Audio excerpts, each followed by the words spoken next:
Welcome to the Woke-ademia podcast. This is our inaugural episode with John Cochrane. Before we get started, the university has asked us to do land acknowledgements before all public events. We're not quite required yet, but they ask.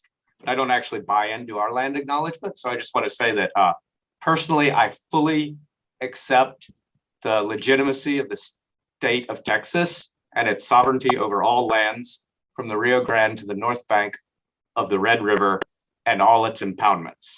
So with that out of the way, because apparently we're all supposed to weigh in on this stuff now. I don't know why, I'm a finance professor. But with that out of the way, I want to welcome John Cochrane. He's a prominent financial economist. He spent most of his career at the University of Chicago before moving to the Hoover Institution.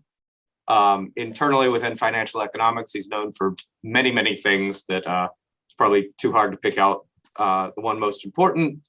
But from a policy perspective, externally, you may know him from the Grumpy Economist. That's a very popular blog, which combines economics, analysis of economics, and general commentary, which I highly recommend. And he's recently turned his attention a bit to the questions of academic freedom, free speech, and the state of universities.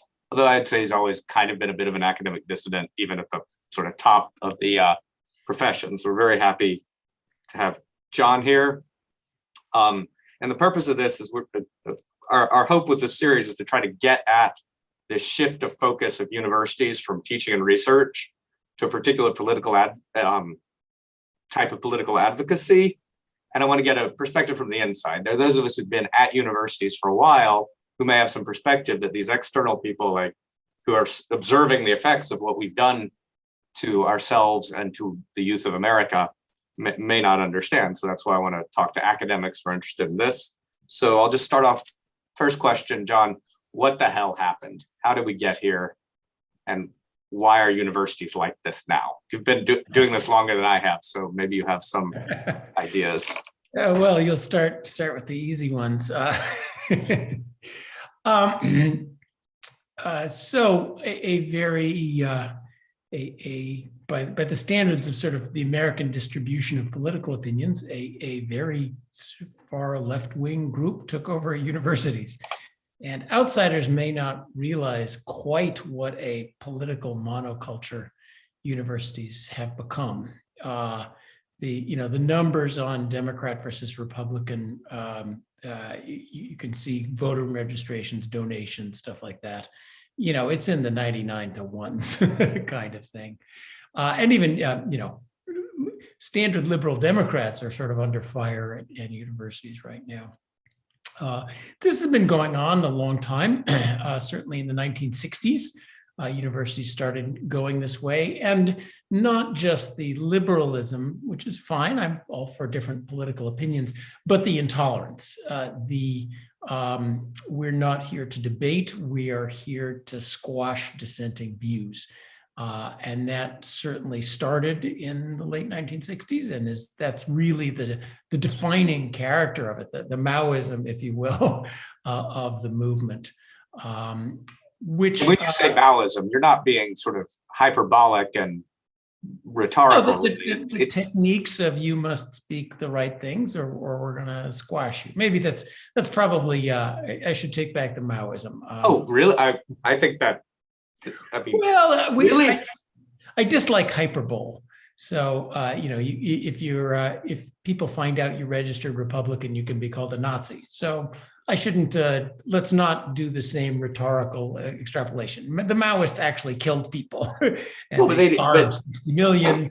We're not killing people on university campuses. But the Cultural Revolution didn't start with killing people. It started with students yelling at faculty in these struggle sessions. And it may just be a sort of dynamic issue here. And I mean, I think it would be fair to say there are plenty of departments at universities where you would be more likely to find a literal Mao supporter than a Trump supporter, right?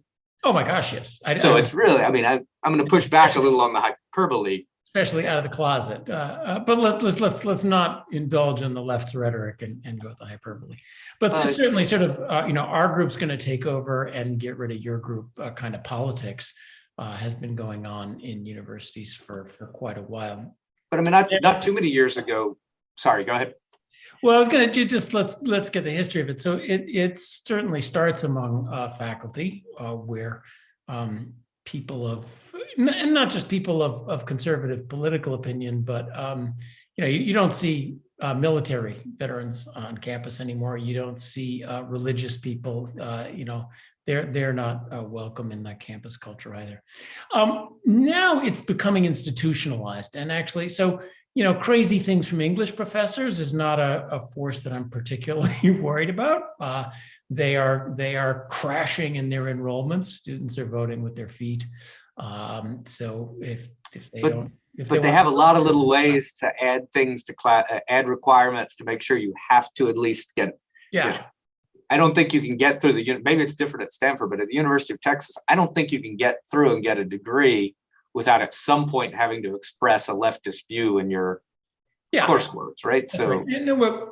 And that's where I think the largest danger, though, is right now, just to complete the cycle of things, it's becoming institutionalized. There is a whole bureaucracy. The DEI bureaucracy is now in charge. Now, their jobs, they know they have to enforce this stuff to keep their jobs, and they're ever expanding payrolls. So they are now enforcing,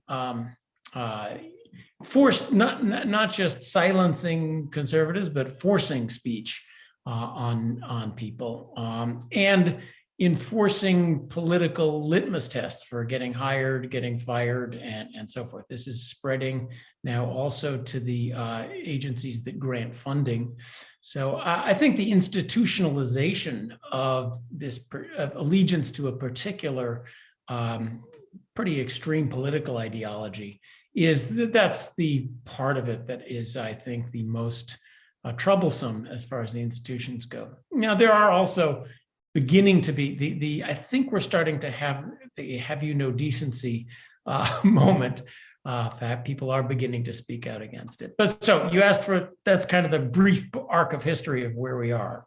Right. I did want to I'm sorry, I'm stuck on the Maoist thing. I know you probably, maybe we have to edit this whole thing out, but we talked a lot about, you talked about the institutionalization, but the actual use of violence is not unheard of on campuses now. I mean, I imagine you remember the Charles Murray incident not too many years ago, where they actually sent a faculty member to the hospital for hosting a speaker it wasn't agreed with. And I don't recall much, people, blogs we read got real upset about that, but I don't recall much general tone from universities saying, oh my gosh, this is totally unacceptable. We can't have violent mobs.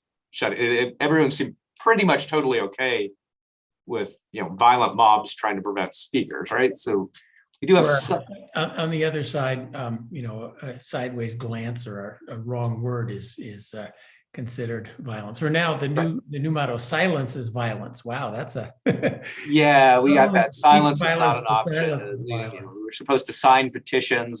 Our dean basically said, if you don't sign this, you're a bad person, and we're going to put a list of everyone who signed it. So she was going to dox everybody at the school who didn't support a certain petition. So that, and it has something in. So I don't want to say it has something in common with the Maoist ideology, with what the Bolsheviks were doing. That there's the in-group, there's the out-group, there's demonizing the out-group, there's forcing people to say completely ridiculous things, and there's this paranoid mentality. If you were to listen to our administrators, there's groups of white supremacists roaming around campus threatening violence to everybody left and right. Really?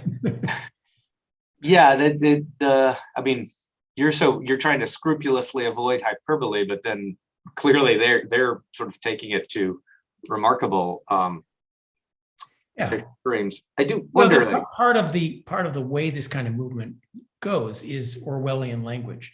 And so you have to constantly redefine your terms and use the right words. And the right words are usually exactly the opposite of their literal English meanings. Right. Yeah, no, this is all part of it. Silence, in fact, is not violence. No, when you say silence is violence, you are asserting something that is complete nonsense in the literal English words. Right, but that seems to get back a little bit to the sort of postmodern roots of some of this, right? This movement seems to have this idea that there is no, it's impossible to know objective truth, so language games are fine. On the other hand, they also are sort of sole possession of the truth. So that, do you get that impression? Like, I've never been able to quite reconcile those two factors of this. That is another interesting tension in the far left-wing movement. Yeah. But again, the silliness of it wouldn't be so much of a problem if it wasn't. This is an organized movement for the taking of power and the silencing and removal of dissent. So I completely defend anyone's rights to say the silliest things they want to, but it's forcing people who disagree to be quiet or to leave the profession. That's sad, and that is one of the saddest things is how this is destroying what should be useful professions. History, for example, I know from my colleague Neil Ferguson what's going on with history. Smart kids are not going into history anymore because the whole field has been destroyed by this sort of thing. You cannot do facts and places history anymore. Well, that's sad. Too bad. So much for history. Yeah, and it's the history is particularly strange because enrollments are dropping. They have to force you to take history classes now because no one wants to take history classes. The moment someone showed up and taught a sort of old school diplomatic history or military history class, they would have enrollments out their ears, but there's no way you can teach that. And I do. Well, because you can't get a job if you do. Right. That. You'll never get a job. So that's where I wonder, like, I'm a little bit concerned on the sort of academic freedom stuff. Like there's a bit of a movement now to say, all right, we really need to go back to having academic freedom on campus. Even if that movement succeeds, will it do us any good? I mean, is it too late for academic freedom? Because all the personnel, like everyone in the history department wants to silence any dissenting views. If you have a policy that says, no, in the history department, you can say what you want, and really, who's going to enforce that? Like, what's the chances that you'll ever find anyone who actually express a dissenting view? Is it too late for academic freedom?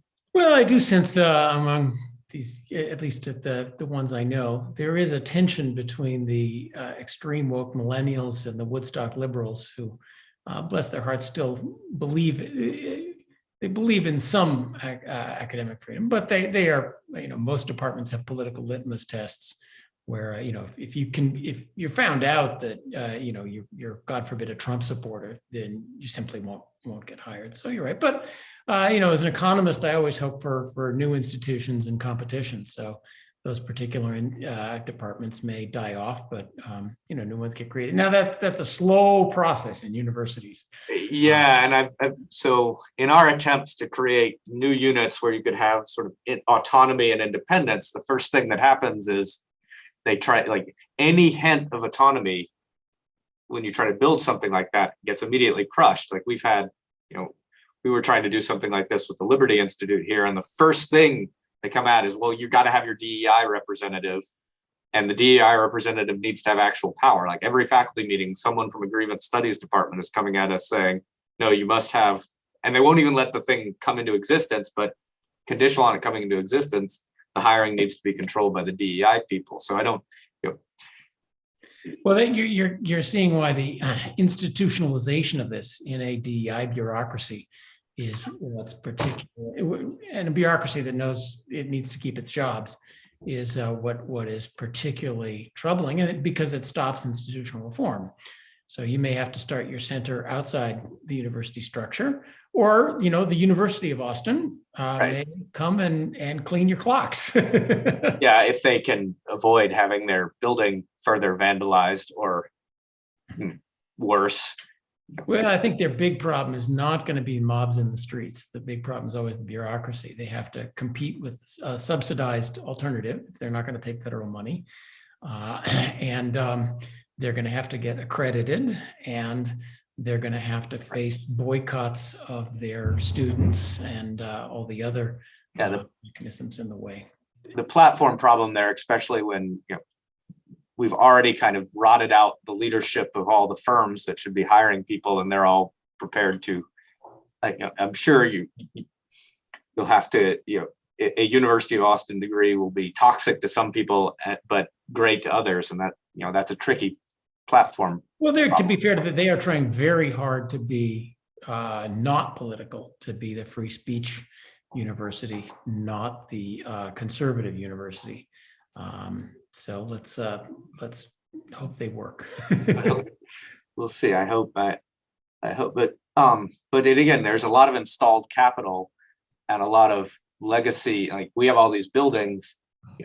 Are we really going to just write off these billions and billions of dollars of investment and just say, okay, yeah, the people who want to dismantle society get all of that, and we're going to start with this $10 million, $250 million thing? Is that the answer? Or we're in a very non-competitive business because we're nonprofits, which protect us from the market for corporate control. We are subsidized by the government to a large extent. Surprise, surprise, that so much research comes out saying how wonderful the government is. Yeah, it's great when the Fed runs macro research. It's a problem in my field. And that makes it very hard to have this kind of hard and political to have this kind of institutional change. Right. So this, I guess, is jumping ahead a little bit of where I thought we'd be going, but I did want to pushing in on the institutional change. Like, what could we do at institutions, or what, I'm in Texas. In principle, the people who fund and run this university ought to want something other than what we have. But we've seen, what are our options? I think like Stanford is kind of run by these sort of tech oligopoly or tech monopolists who've won these network effect lotteries, and they're sort of the worst types who, you sow racial division to hide the fact that they're like engaged in ridiculous antitrust violations to sort of suck all the wealth out of society. But well, we're going to make you hate the working class. So that seems completely hopeless that Stanford would ever be fixed. But we have leadership that ought to care. Is there a model that a state university could use? And specifically, I think we're both financial economists. You are, I'm sort of a financial economist. I keep going back to the good bank, bad bank model. Is that something we should sort of think about at a university? Well, I'm not going to certify your view of Stanford, though I appreciate your unvarnished opinions. So, I mean, universities do have methods of change. Now, we are starting to see people willing to stand up. I mean, we do, after all, have tenure. Now, granted, there's not that many faculty left. We started a free speech petition at Stanford, and I was grateful to see 200 signatories. It was just, so Stanford's free speech policy is basically free speech so long as you don't insult anybody, or so long as nobody feels hurt. It's not really free speech. 200 faculty members signed up and said, no, we need the University of Chicago principles. Sad part is 200 is not a large fraction of Stanford faculty. I mean, it's probably an order of magnitude more than I could get, but certainly, from within there are reasonable faculty who want, who recognize the how hard this is, and more faculty are just scared to death of teaching. So even if it doesn't matter if you're a liberal, you can sneeze the wrong way, and you can be in deep trouble. One of my colleagues at the business school got into huge trouble because it turns out students were they were keeping track of who he called on in class and making lists of the particular intersectional categories of how many people got called on. And so a big eruption and complaints to the dean that he wasn't calling on the right people in the right orders. Maybe classes need to be a little harder. Well, Stanford Business School doesn't have grades, which might make people pay attention to more important things. But people are scared to death of it. So, back to the point, even quite liberal faculty are realizing that the mob can come for them as well. So they are beginning to speak up. Now, as you mentioned, the faculty has been so selected that there's not that many, and they're older, who view things this way, but at least they're beginning to speak up. Now, universities have corrective mechanisms. A private university has a board of trustees and depends on donations. So you can't, with a university, buy up the stock, kick out the management, fire all these people, and do the sorts of things you do in a private company. But there is a board of trustees, and there are donors. Stanford's donors, they are people who've made a certain amount of money, which tends to correlate. Now, in some sense, as you mentioned, it correlates with, these are very high income luxury beliefs. So they do have a certain amount of luxury beliefs, but they also are fairly sensible people. For the moment, they're not completely speaking up. MIT's faculty signed for the first time, we saw faculty standing up and saying, no, this Twitter mob is crazy. Dorian Abbott should have been invited, and stood up against the president administration for caving in quickly.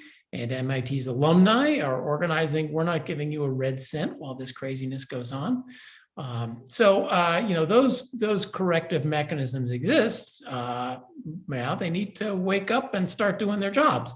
If you are listening to this and you're an alumnus of these universities, and you're giving a fair amount of money, you should call up your university president and say, I'm not giving a red cent until XYZ, and we can discuss what XYZ needs to be. Yeah. I struggle with this enormously because especially at Texas, where I know some of the people who give large amounts. I know who these people are, and it's like, I understand if you wanted to boycott a company that provides your food to, avoid them doing something bad, that's costly. But $50 million, you give $50 million to people who hate you, or you go buy a super yacht. Why is it hard to convince people to go buy super yachts instead of fund people who tell, basically they're funding an attempt to tell everyone between the ages of 18 and 22 that the people giving the money are like evil? Why is this such a hard thing to convince people? I've never understood. In your case too, you have a state legislature. Now, the California state legislature is not, for example, the University of California, when you are hired as a faculty member, you must give a diversity statement, and in your job talk, you must address diversity. And this is not about how much you believe in diversity. You have to address your own personal commitment to the principles of the DEI office and what they will do.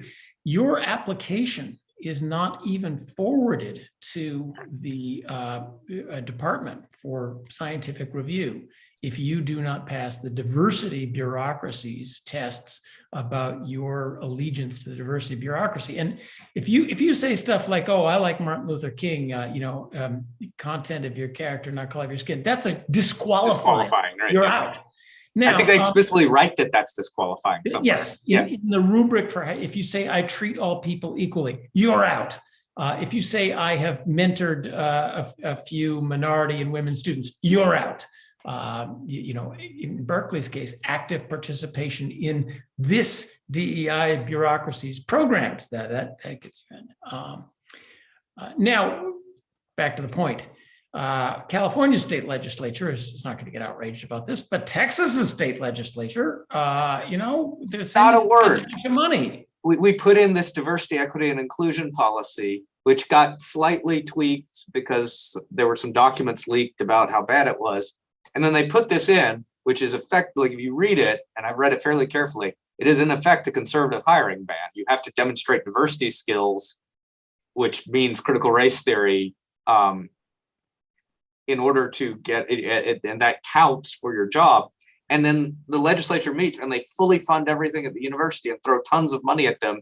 And then they carve off one tiny little bit of money for dissenting thought, and then that gets canceled. And they're still they're all completely fine with this. How do we end up here?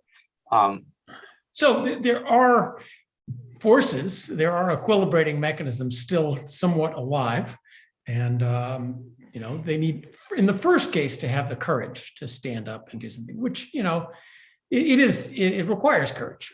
People who Dorian Abbott, for example, wrote a Newsweek op-ed and saying he thought merit should have some role in hiring people, and promptly, this is physics, promptly physicists started a Twitter campaign saying he must not be allowed to give a speech about a climate on other planets because he questioned.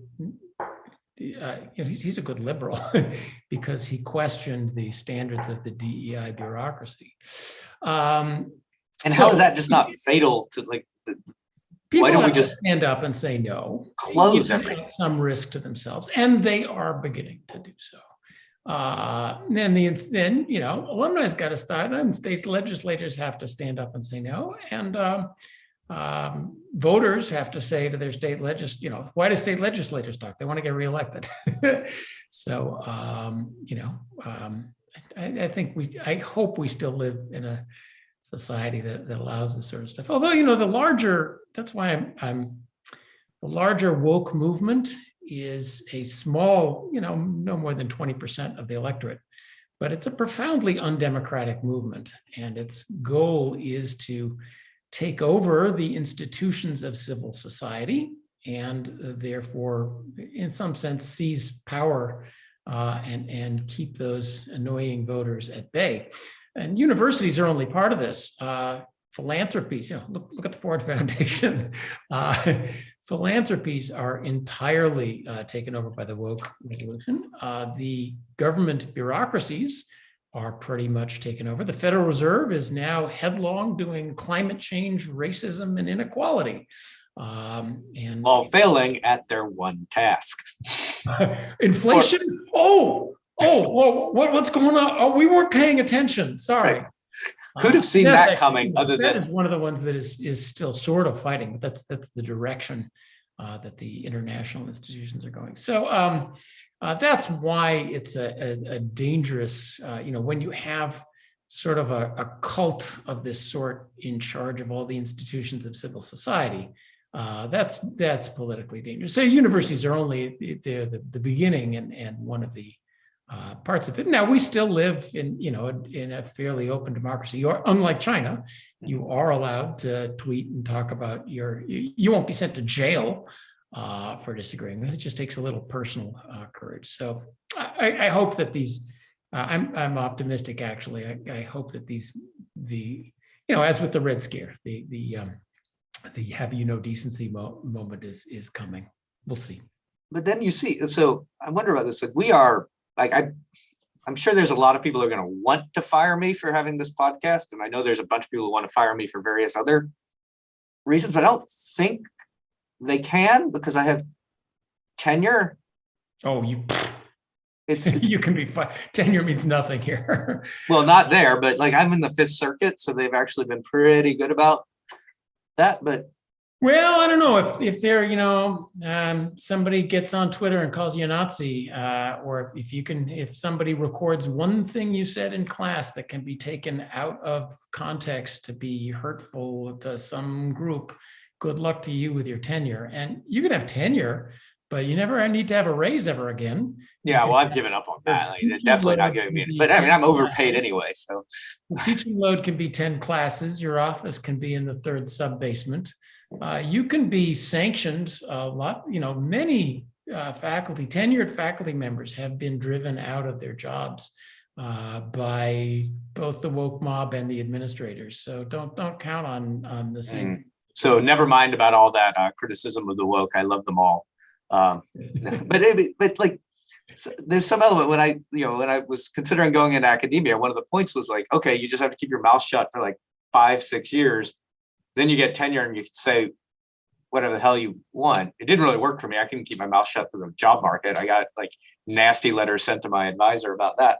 But I got a job, I got tenure, and I started saying whatever the hell I want. Everyone else just seems to, the fear is so palpable. Yeah, maybe if one or two of us stand up, but if everybody said anything, if every tenured faculty member said, no, these kids need to shut up, could they really do anything to all of us? And why are tenured faculty such worthless cowards? Well, we got to face that indoctrination and selection works. If you throughout your, if in high school, in order to get into college, you were forced to say certain things and state certain beliefs. And then if you college, in order to get grades, you were forced to say certain things, and everybody around you in public always said the same pieties. And then as an assistant professor, you had to, say, stand up and cheer the great Xi Jinping thoughts. Sorry, I meant the woke, read from the Little Red Book of Wokeism. And you got the feeling that everybody around you and all good thinking people feel the same way. To ask someone at age 35 to reveal their true libertarian free thinking instincts is asking a lot.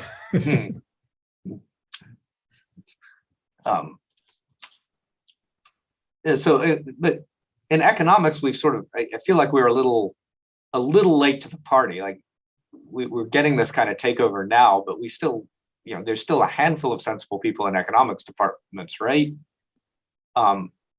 Maybe. Yes, but economics, I think, is moving fast to join the party. Yeah, and you posted read around on the American Economic Association website. You will find some pretty dramatic instructions on how we are to think about not just racial issues, but policy issues. Yeah, that was rather disturbing. You posted some of the stuff from the AEA about basically, we have to be saying, it's pretty explicitly, we need the following policies, do your research so that you can support these policies, which is very much, it seems like the AEA has kind of officially embraced the sort of action research, postmodern approach of like, we have our conclusions, there's no objective reality we can find, therefore, your tool is regression, so make sure your regressions tell us that we need these policies, right? Like how do it doesn't say that, but there are statements that endorse specific pretty far left-wing policies. It doesn't say make sure to run your regressions this way, but I gather, so I don't do my actual research is on monetary policy, which for the moment is blissfully apolitical, but I gather from friends who do climate economics, who do education, who do a host of other issues, that it's very hard. It's harder and harder, or even minimum wages. It's harder and harder to get things published that don't agree with the dominant narrative. So economics is on its way. It's swinging pretty hard left. And that does sort of render the entire exercise pointless, right? Like there's absolutely no reason to have, like, if the conclusion, I've been trying to get my head around this, but like, if we know you can only publish results that say one thing, the process from learning about research is this elaborate Bayesian updating of like, okay, what is the base rate of papers that say minimum wages are good, if minimum wages are good, versus what's the rate that you'll see minimum wages are good papers if minimum wages are bad. That seems like a very, very difficult, I mean, in an economic model, you could unpack that and you could learn from the sort of flow of papers what the truth is, but that doesn't seem realistic. So why would we still fund, or why would society choose to have economics research if we've already reached the conclusion? That puzzles me. Unfortunately, society as a whole pays remarkably little attention to economics research. So maybe we're okay that way. Although there is, the research is where we think about ideas, and then public policy pronouns. Our society needs a bookshelf of good ideas to turn to when in trouble. And increasingly, we have fantasies that we turn to when in trouble. Research is where policy people get their constellation of ideas. No, it's not as bad. Climate research, I know from people who do there. If you are coming up with the wrong answers, good luck getting funding. And there, we can just sit and do our stuff with a computer in free time. There, you need actual money to get things going. Apparently, I had a nice interview with Steve Koonin a while ago, and I asked him, so he had all sorts of graphs about what's actually going on in the climate. I said, wait, how'd these get published? I said, it's very easy. You put the actual facts in the paper, and then you put the introduction and conclusion, say catastrophe, and you can get anything because no one reads the actual center of the paper. So, I mean, this is really where we are. There's a lot of claims of hyperbole, but this really is where we are. Like you have to reach a certain conclusion to get that. For the moment in economics, it helps to reach the certain conclusion. You're just held contrarians are held to much higher standards, and contrarians are ignored. I mean, this is one of the many parts of our replication crisis, is that, when you destroy a positive narrative paper, no one pays any attention to it. But it's still possible. And I think, you're, I assume, familiar with what happened to Roland Fryer, right? Yes. He had a contrarian result, and then lo and behold, all sorts of allegations about personal misbehavior cropped up. That seems like a bit of a canary in the coal mine for our profession. That, Well, he made the great sin of being Black and coming up with the wrong answer, which is even more hated. There's nothing more hated than a Black conservative. Ask Condi Rice and Tom Sowell and Glenn Lowry. In fact, one of the AEA things that really annoyed me was they have a statement on race, and how we ought to think about, all of us ought to think about racism and how to better racism. But the AEA's recommended reading list, which is now being used in we haven't talked about mandated reading lists, but that's being used. The AEA's reading list includes Ibrahim X. Kendi and does not include Tom Sowell, Glenn Lowry, Roland Fryer, actual economists who happen to come up with the wrong answers. Yeah, that's so that is the sort of compelled speech and compelled study seems to be an issue. Like, more, it seems to be getting harder and harder to get through a profession without being forced to do certain things. It's not even that you can't say what you want. You really just literally have to go along with this stuff, right? Well, it depends where. I mean, again, things that are more competitive tend to work out. Journals. If the American Economic Association wants to go hard left, well, the American Economic Review won't always be the number one. Certainly, if lower ranked universities started reading papers rather than counting publications, they would go. But if you can't publish in the AER, well, publish in the Review of Economic Dynamics, publish in the Journal of Political Economy. There's some competition can still do a little bit of its work there. But on the student side, I think, I don't know about where you are, but where I am, I don't think you can get through without parroting this stuff, right? Yeah, and so at Tech, how does that work out at Texas? At Stanford, one of the things to be done, if you don't like as a faculty member, is to take back the admissions process. We have another thing that has been devolved to a whole bureaucracy is admissions, which goes off on whatever flight of fancy they have in mind about who wants to get let in at the moment. And they are still allowing conservative students to maybe these guys are hiding to get in. Texas must allow in a much broader range, an ideologically broader range of students. I mean, because you're letting in people from Texas. Well, we have most of our admissions is automatic based on your high school rank. So that there was this trick they did when affirmative action was briefly off the table. And so they put in this rule that said the top X% from every college or from every high school in Texas gets in automatically. And they didn't calibrate it very well. So that basically took up the entire class. And then what this has resulted in is people from rural Texas can get into UT Austin, even though the administration at UT Austin obviously doesn't want those people around. So we do have a little bit of. But that also means your admissions office can't say, well, we need to see your work for nonprofits, So they spend I think they spend a lot of energy on that. They were really into, basically, we want to see you take a junket for rich kids to Guatemala to go build housing for, the poor people before. Or to go to Guatemala and harass a New York Times reporter out of his job.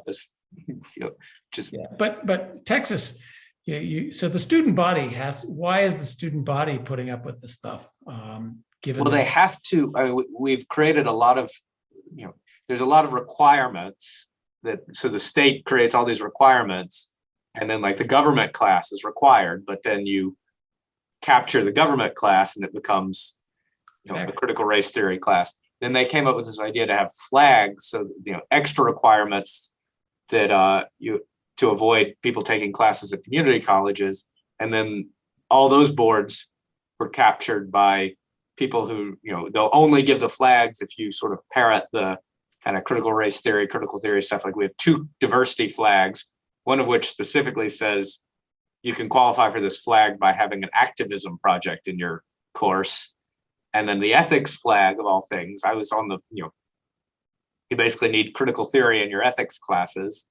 And I got on that committee to try to push back a little bit, and they expelled me from the committee. So, they have all these ways to make sure the students come through. Even the people from West Texas always have to say, I accept these ideas before they graduate, as far as I can tell. So, so students are scared to speak out. I mean, that is one. That's the communication I've gotten. It's like, you can't say anything.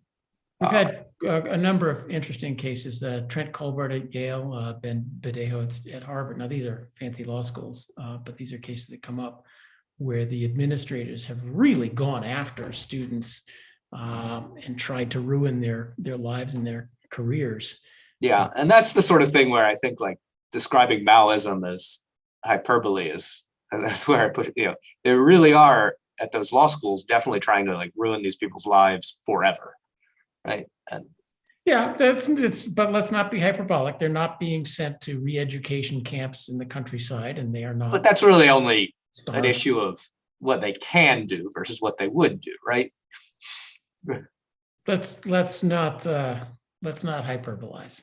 I mean, it is notable that a number of schools like Northwestern and University of Illinois Chicago actually hired people who were explicitly, especially in education schools, being a member of a terrorist group in the United States in the 60s sort of qualified you to be a faculty member, right? You're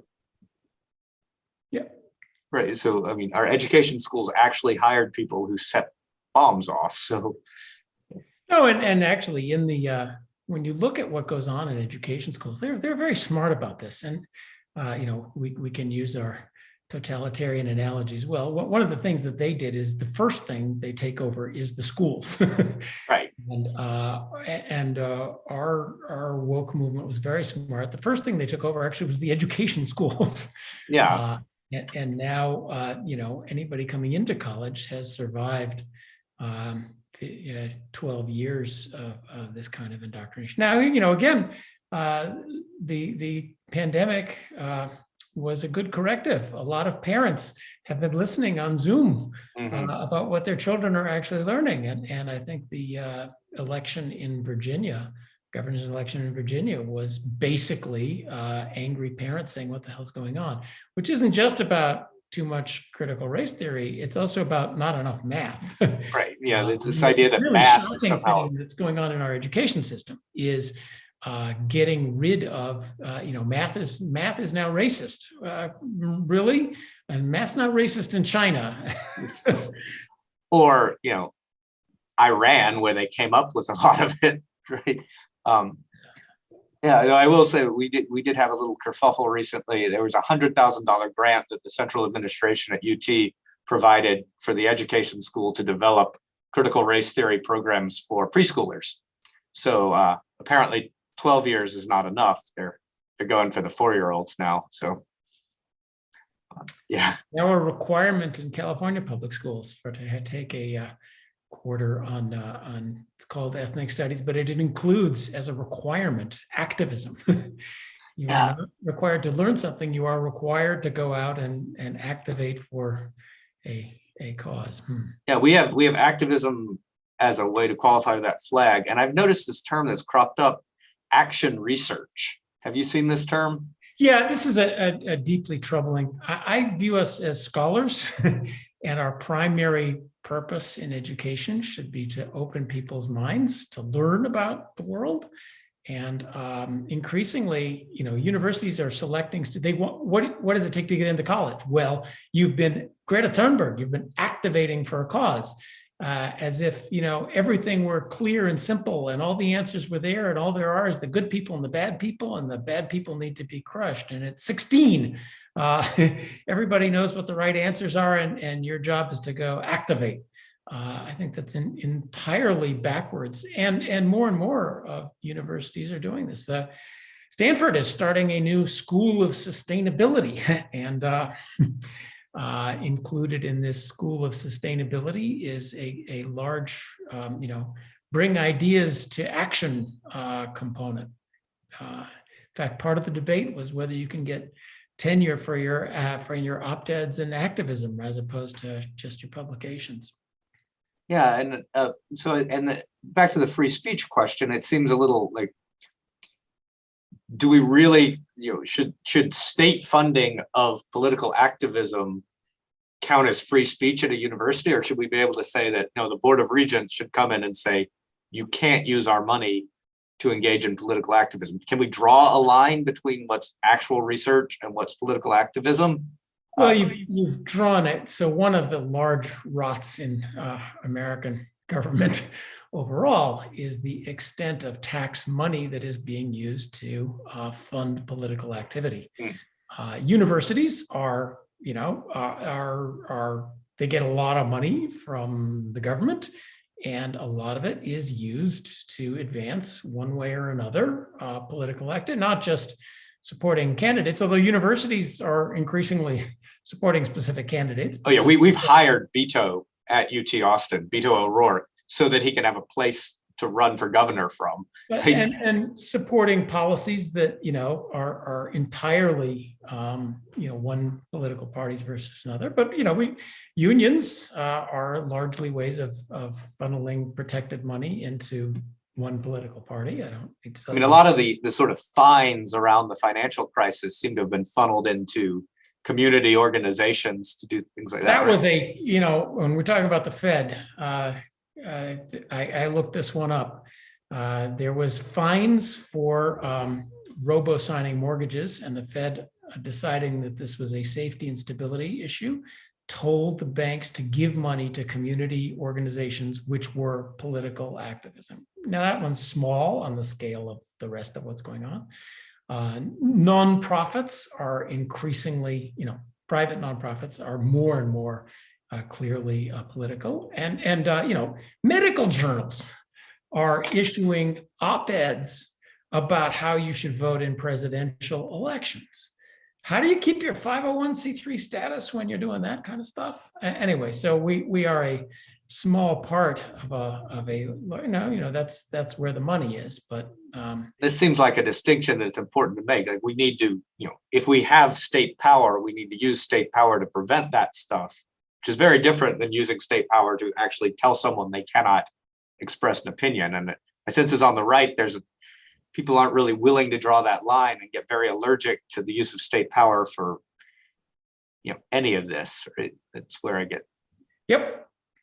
So maybe we ought to kind of draw those distinctions a little more carefully. Okay. Well, running out of time. So thanks very much, John. I really appreciate you coming on to talk about. It's been a pleasure. Good luck with the podcast. Good luck with your courageous effort to bring some measure of freedom of speech, thought, expression, inquiry. We'll see. Back to your university. Plenty of windmills to tilt at. Good luck organizing good people of all political persuasions who care about the actual truth and actual science and actual freedom and actual opportunities for people on the lower ends of things. We didn't get into how destructive this is for people from poor backgrounds or minorities, but it's so destructive of the people that it ostensibly wants to help. I do wonder if there's this idea, just one more, there's this idea of this tension between the desire to help marginalized people and the desire for free expression. And I think Eric Kaufman views this as kind of the core trade-off. My experience, and this is probably something you're going to want me to edit out, is that when I talk to academics of that persuasion, it seems like the sort of, to the extent that they care about marginalized people at all, it's just as a convenient cudgel to go after the people they really genuinely hate. Like the hatred for the sort of regular working class Americans seems to trump any of the actual concern for what happens in poor communities that get depoliced because here's a great opportunity to attack some people we don't like. And the surveys suggest that like, you know, our type of people have really negative views towards, you know, that type of people. So I don't know, is there actual concern for the marginalized people, or is it really just that type of hate? I don't know. Well, there may be concern, but there is certainly a complete flight away from cause and effect thinking about what actually helps. And there's a lot of sort of white savior psychology going on in here. You know, if you simply let them have jobs and opportunities, then you wouldn't be in charge of giving them stuff. In fact, that's a lot of the, you know, the idea that what some poor Black kid in a bad neighborhood needs is for you to go home, put on a hair shirt, and read Ibrahim X. Kendi is just laughable. He needs a job, and he needs a halfway decent education, which actually teaches some math. And we kind of know how to do that. We don't. If we actually cared. Yeah.